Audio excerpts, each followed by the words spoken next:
A woman on trial for murdering her abusive partner has told a jury she was protecting her son when she stabbed him.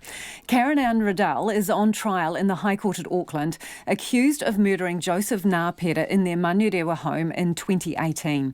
Today, the 58-year-old told the jury about falling in love with Mr Ngapera and what happened the night she killed him. Our court reporter Anneke Smith filed this report, and just a warning, her report contains some audio that listeners may find distressing. Anne Ruddelle got into the witness box today and told the jury she first met Joseph Ngapera in 2015. They fell in love, but as she grew to know him, his violent tendencies emerged. Ms Ruddelle said he first hurt her at home. He grabbed me by the throat and he was strangling me. He had me up against the cupboard wall with both of his hands. I tried to say, "Stop, Joe, this is not you, this is not who you are." And he had me so tight with both hands. And then with my right hand, I touched him on the face and he let go. And then he grabbed me again by the throat. I thought I was going to die.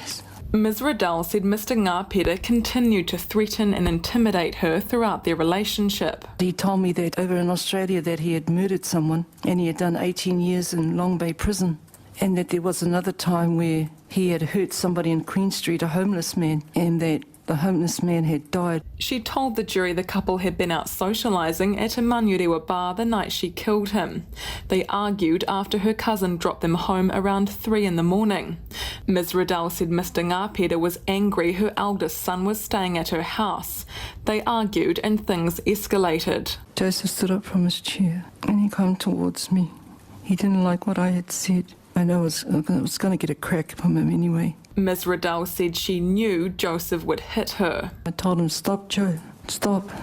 And then after this, I yelled out. I never do anything like this, but I had to yell out for one of my children because I needed help. She said she called out for her eldest son, but it was her 14-year-old who came running instead, pushing Mr Ngapera in the chest. A lot is going through my mind. Like, I can only think that Joseph's going to hurt him. Joseph's going to smack him. She said what happened next was instinct. So the table was set.